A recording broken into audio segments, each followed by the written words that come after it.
All right, here we are talking about a new tool, the paintbrush. Eventually, through this little series, the mini series, we're going to deal with um, the brush as it stands by itself, all the different types of brushes that are available to us, the different types of brushes, and how to create our own brush, how to manipulate a brush, and how to use the blob brush and the eraser. Gosh, it's a lot. Anyway, so far we've been working with the pen tool and the pencil tool and shapes. And all those tools end up, being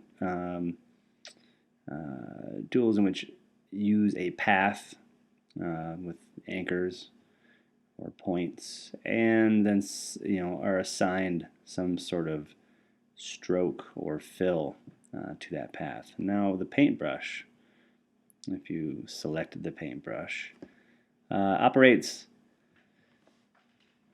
initially like the pencil tool. It just gives us a little bit more flexibility, and there are more options that we can use for this brush. Right off the bat, with my settings of a fill of white and a stroke of black, if I just create a stroke along my artboard, you end up seeing that a path has been created. If I select it, we see a couple anchor points and a path along the way. And then there is also just a stroke along this path. However, depending on which brush you have selected, sometimes we just don't pay attention to those things right off the bat, but I'm looking up at this little menu up here. This menu has different types of brushes: a 2-point oval, 5-point oval, 5-point flat, 3-point round, 7-point round, and 15-point round. The ovals are actually mapped, the stroke is mapped off of an oval, which means it's going to be wider than it is tall. And that's going to give us a stroke that will, that's my selection tool, not my brush, a stroke that will have some variation depending on which angle you are painting. So with a 2-point oval, you should see that it almost looks somewhat like a calligraphy pen. It's pretty subtle, but you'll see some areas that are skinnier than others where they're kind of fat. Oh, where's a good spot to see that? Right in here. So here you see kind of a nice fat line, and then because of the angle and the way I changed direction, I was kind of brushing with the skinnier part of that oval. If you go to a 5-point oval, it'll be a little more obvious, where you can see thick strokes at one angle and thin strokes at the other. So this is kind of nice, just getting into some variation of the line.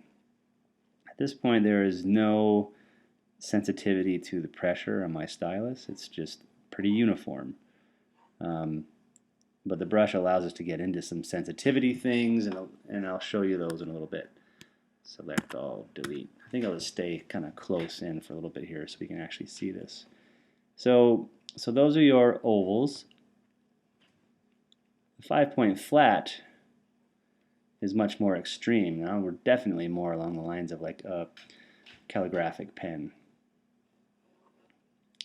So there's sort of a traditional letter form L. I don't do very good cursive. Dying art, isn't it? Let's see. What other kind of a cursive letter could I draw? Oh, one of those big old... Is that a G? It's not the way I do my G. I do my G like this. Up, over. There's my G. I hope that's a G. That's kind of how I sign my name when I have to. My signature is pretty bogus anyways. I just say, oh, I'm an artist. But my dad was a doctor, so I had adopted his poor penmanship. The last three just general brushes we have here are our rounds, and basically it's a 3-point, 7-point, and 15. So obviously they're going to be just more of a traditional round mark, right? Zoom out a little bit here. And still no real sign of any pressure sensitivity. Those are the basic brushes. The brushes that follow in your little brush pull-down menu, there will be basic, and that's just basically a straight line. No preference of width or height, just straight up. The second one down is a banner. So this banner, if you were to draw just like a straight line, you see this banner has been applied. I didn't have to draw the folded over ends. I just kind of did a straight line. I could do an arch. I got this nice arching banner. I could do one underneath it. So this is kind of cool. We get into some pretty neat design possibilities here that kind of make our life a whole lot easier. But this is now a different type of brush. We've gone from a calligraphic brush, which means basically a line is mapped off of a shape, to something called an art brush. And an art brush is a brush in which a piece of art has been created and is then mapped to the length of your brush stroke. We will make some of these later in a different movie. And then the next one down, this is more of a bristle brush. So this is new to CS5, I believe. You're not going to see this in CS4 or lower. And it gives us brushes that feel a bit more like a bristle. And they are generally, let's delete all that and start over. These are generally slightly opaque in nature, so that if I were to pass over the same line again and again and again, where they intersect, it should be darker, because you're just laying on top of each other more and more semi-transparent lines. So that'll give me the ability to, do some shading or cross hatching, whatever, that sort of helps define some volume, if that's what you're going for. What am I don't even know what I'm drawing here. Looks like a face. But it's kind of cool. You're getting a little bit more sort of into the artistic, sort of organic realm. This guy doesn't look very happy. What's going to make this guy happy? Maybe if I just stop drawing him, that'll make him happy. Stop drawing me so sad. And give me another ear. Anyways, so we're getting a little closer to a natural brush setting with the bristle brushes. And then this arrow brush is another mapped out brush. So whatever the path is, it'll do dots, and the very end will give me an arrow tip. That arrow tip looked weird. I don't know why. What was it about it didn't like there? That one looks pretty weird too. They're not perfect, but kind of cool. So these are the directions to my house. You start over here, and then you drive that way, and there's going to be some other roads you could cross, and then eventually you end up over here. That's how you get to my house.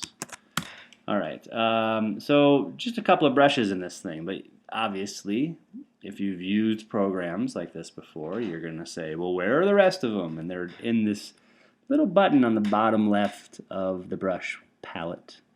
And if you click on that, you see categories. We have different arrows that we could look at. We have different artistic brushes, different types of borders, the bristle brush library, decorative brushes, a vector pack, and I think that these may or may not be part of everyone's packets, depending on whether or not you have a Wacom tablet. I think that's the deal. They come installed. I can't remember. Anyways, you may have them, you may not. They're very cool. But if we look at the arrows and just went to like arrows standard, it opens up a new palette window for all of the arrow type of brushes, and you can open that thing up and see that there are a bunch of arrows. So pretty much here you just kind of pick your favorite arrow, and depending on how you draw this thing, see, this is why the brush gets a little crazy. It'll just give you a line with an arrow at the tip, but you gotta be really careful about how you end your stroke, because on this guy, if you take a look at the path that I created, my stroke hooks. I didn't quite end it like I thought I did. I'm using a stylus, so it's not a precise straight line. It's a little bit more likely to face the flaw of the way I draw here. So I could do a couple things. I could just select that point at the end and hit delete. Delete it. I could select a new point at the end and sort of straighten it out. Maybe give it a slight curve just because of the nature of the line. But that's something that is really cool about the brushes too, is that you don't have to just erase this one and start over because it looks, you know, all deformed. All you have to think about is, well, what does the line, what does the path actually look like? And once you look at the path, you'll see that, yeah, there are some problems. So you can just select points and delete them, or you can select them and fix them. And in this case, the fix is pretty good. There we go. Just moving points and making sure you get what you want out of it. And that is a lesson that everyone should just totally be into at this point, is knowing that you can always go back and fix your path. In fact, that's something that makes good illustrators stand apart from poor illustrators, the ones who actually go in and work on those details and try to just make everything look good. So those are arrows. You may need them sometime. You never know. So I'm going to go back to my brush palette on the top of the control bar, open up my different libraries, and I'll look at the artistic libraries. So there's artistic, calligraphic, charcoal, ink, paintbrush, scroll pen, watercolor. The different brushes besides the calligraphic, if you go to calligraphic, they're basically, these are the ones, like I told you earlier, calligraphic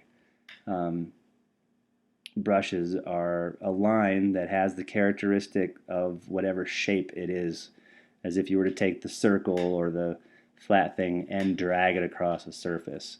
The difference between the calligraphic and these other brushes in the artistic area, like say paintbrush, is that these are artistic brushes, that's what they call them, but basically it's an image that has been created by someone. It's a vector image, and then that vector image was assigned to be a brush, and that shape, form, whatever that brush stroke looks like, is going to extend itself along your path. So if I were to choose this brush here, which is the dry brush 2, get my paintbrush back out, and create a line, you end up seeing that, yeah, well, that's cool. It's no longer just a straight, boring digital line. It actually has some breakup on it, a little bit of texture. But if I were to do a short version of it, it's the exact same shape, just mapped along a shorter line, so it's not stretched as far. So you'll start to see that the longer you make your path, you'll start to recognize that there are some common elements, right? The form is just getting stretched out the longer it is. It's the same image again and again. It's not a new image every time you drag your pen, or sorry, brush across your screen. It's the same thing. That's usually why it's nice to mix up different lines, so you might find a couple that complement each other, right? So that you're just getting some variation. You're not going to see too much repetition of pattern in your brush strokes. So they give you a whole bunch of different artistic paint brushes. And if we go back to our library, there's a scroll pen. These guys have, oh, I didn't select it. There we go. You know, so this is as if you have several kind of tips to it. And this brush is assigned to have thick strokes at the beginning, and they fade out by the time you end your stroke. And you can get some kind of interesting overlays when you repeat these strokes over each other. You start to get some cross hatching and some variation in pattern and direction, which is pretty nice. So select all and delete. So there's several of these. They all have sort of a different look and feel to them. So check those out. I'm not going to go through all these brushes. You should do that. That's your homework. Different dashed borders. So now I have borders that are also vector elements that are mapped to follow the path. So if I were to maybe select the dashed line, no, it's kind of boring. Let's pick out something cool. Oh, here, this is cool, the checker box. Totally not cool, but we'll look at it anyways. So there's my path, and it's mapped out with checkers. The checkers do not get stretched or skewed generally until you give it some sort of strange change in direction at the end, or somewhere along the middle of your stroke. So generally, they do a really good job of following your path wherever it may go, and not kind of getting out of whack. But if you give it a crazy corner or error on your stroke, it could do some weird things. So this is basically like a pattern that follows the path of your stroke. Borders, they're okay. You never know, one of them might come in handy. So there's frames and geometric and primitive and novelty stuff. The bristle brush library is the new one that I was talking about. So this is new to CS5. Correct me if I'm wrong. And they give us a total of about 10 or 12 different brushes. And these have that opacity to the stroke that I was telling you about. So every time you overlay over a previous stroke, it starts to get more and more opaque towards the color in which you have, which I haven't even talked about color yet. We're dealing with black right now, but these could be green, right? So these are pretty sweet, and you can fatten them up by changing the stroke weight, right? So don't feel like you have to settle just for the stroke weight that comes default for that brush. Just get in there and play around with different stroke weights and check it out. Other libraries, we may look at vector packs. We have grunge brushes, hand-drawn brush vector pack, and then the 60 art pen brushes from Wacom, which we have some different heavy. I didn't select it. There we go. Some just different sort of natured brushes, and then we have some that have different patterns associated with the stroke. So if we get in close here, I'll get in close. You can see that this is a pattern that basically repeats itself as I drag my brush across the surface, but at different stroke weights and different applications, it has somewhat of a natural, organic look to it. But it's just an image basically that's being mapped across your line, very close to each other. I'll close those windows, get them out of there. So the last thing that I'll talk about on this video before we get into specialization stuff is how to customize your brush. By the brush tool, you double click on it. We have tolerances just like the pencil, so fidelity and smoothness. So these are helpful for making smoother strokes or more accurate strokes if that's what you're looking for. We can fill brush strokes, we can keep them selected, we can edit selected paths. So these are basically the same settings as your pencil tool. And if you're still at all slightly uneasy or confused about what these settings are, you got to play with them. You can watch as many videos as you want, but if that's not going to give you the answer, you got to just get in there and mess around and basically be a little scientist and figure the stuff out on your own. What these things mean and why they're to your advantage. Let's cancel out of that right now. So the other thing that we'll do is we're going to look at our calligraphic brushes. So these are the ones along the top that are not fancy at all. They don't have arrows, they don't have banners, they don't look like grungy stuff, but they're the circles, the rounds, the flats, and so on.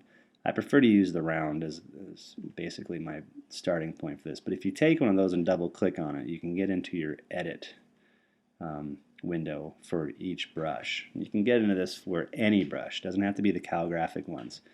But for this time, I'm just going to deal with the calligraphic round brush. So here it is. It's a 15-point round brush. My angle is 15 degrees. It doesn't matter. It's round. This could be 0.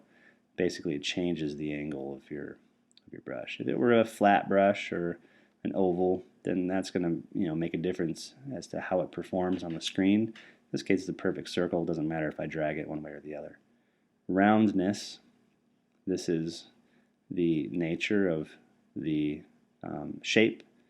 So you could change this to like 50 if you wanted to. And you'll see that that ends up squishing your circle. It makes it fatter, less tall. And this is when the angle would make a difference. I'm going to set both of those to 0 and 100, so we're back to where we were. Then diameter. Diameter is the, how fat is this circle basically, right? So if I increase the diameter to, say, 40, I'll end up having a fatter brush stroke. But for those of us who are using graphics tablets, this is where we can get into some specifics. We can go say, instead of it being a fixed width or a fixed diameter, let's change this to a diameter based on pressure, pen pressure of our stylus on our tablet. So that's not enough. I have to use this variation slider in order to get the variation that I want. So if on a 40-point diameter brush, if I want to be able to get super thin lines, I should go all the way up to 40-point variation, which means that at the lightest touch, it'll be very close to a 1-point brush stroke, and at the hardest pressure of my brush stroke on my stylus or my tablet, it'll be a maximum of 40 points diameter. So now if I hit OK and I come back to try that brush stroke out, you can see that you end up with really nice variation of line width based on how hard you push down on your stylus. This is the fun stuff. This is where we get really good results, really beautiful results with our brush strokes.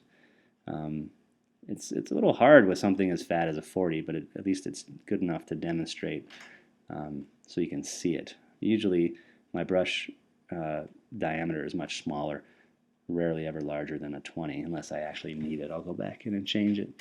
But that's how you end up working with pressure on these things. Now, this only works for calligraphic brushes. Any of the other types of brushes, the artistic brushes, the scatter brushes, they don't allow pressure. It's just the way that Illustrator works. And when we get into creating and customizing our own brushes, then you hopefully will start to understand why it's only these that they allow that for. So the brush here, if you look at any of these strokes, it's still just a path. It's a path that has an assignment of a stroke, and that stroke now has an assignment that is varied, allows it to start off thin and get thicker as we go. So these paths you can get in, you can tweak them, you can get more beautiful curves if that's what you're trying to do. If it's a little too choppy or whatever, you can change, whoa, that's not what I wanted to do. You can relocate points. So it's really nice just having it still be a very basic path with a stroke to it. We're going to get to some places in a little bit here where we turn our strokes into fills, and that gives us a bit more freedom and possibilities with our art. All right, so that's it for the beginning of the brush tool. Carry on.